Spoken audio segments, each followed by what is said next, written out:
పిచ్ను వీడి పాలిటిక్స్లోకి ఎంట్రీ ఇచ్చినా అతని తీరు మారలేదు. అవే నిలకడలేని తొందరపాటు నిర్ణయాలు. ఇప్పుడు ఆ నిర్ణయాలతో మరోసారి తీవ్ర విమర్శల పాలయ్యాడు.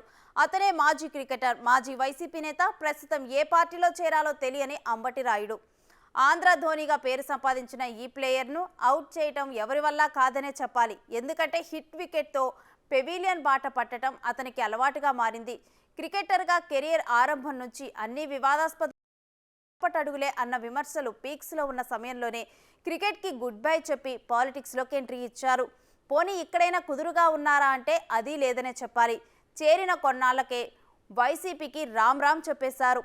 దుబాయ్లో జరిగే లీగ్లో ఆడేందుకు పాలిటిక్స్ను పక్కన పెట్టేశానని ప్రకటించారు. పోనీ అక్కడితోనైనా ఆగిందా అంటే ఇప్పుడు ఆయన చూపు జనసేన వైపు అన్న ప్రచారం ఊపందుకుంది.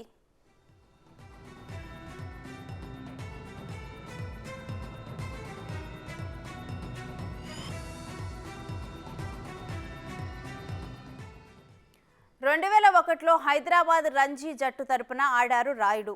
2005లో ఆంధ్ర జట్టులో చేరారు.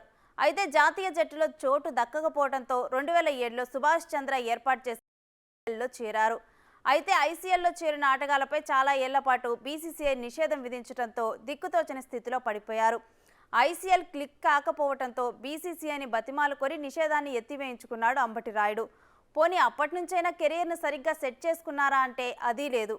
హైదరాబాద్, ఆంధ్ర జట్లను కాదని 2010లో బరోడా రంజీ టీం తరపున ఆడారు రాయుడు. ఎట్టకేలకు 2013లో భారత జట్టులోకి ఎంట్రీ ఇచ్చిన రాయుడు 2015 వన్డే వరల్డ్ కప్ కూడా ఆడారు. ఈ మధ్య కాలంలో కాస్త కుదురుగా ఉన్నారని చెప్పాలి.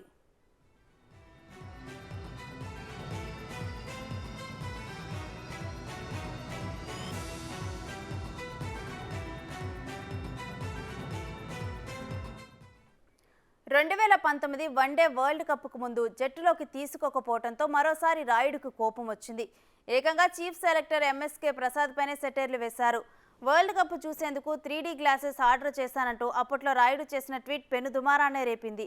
ఈ వివాదం తర్వాత రిటైర్మెంట్ను ప్రకటించేశారు. ఇది తొందరపాటు నిర్ణయమని అప్పటికే చాలా మంది విమర్శలు చేశారు. మళ్ళీ కొన్నాళ్లకు ఏమైందో తెలియదు కానీ రిటైర్మెంట్ వెనక్కి తీసుకుని జట్టులోకి ఎంట్రీ ఇచ్చాడు రాయుడు. ఇలా వరుస వివాదాలతో ఆటపై దృష్టి పెట్టలేకపోయిన రాయుడు చివరికి క్రికెట్కి గుడ్ బై చెప్పి రాజకీయాలపై దృష్టి పెట్టారు.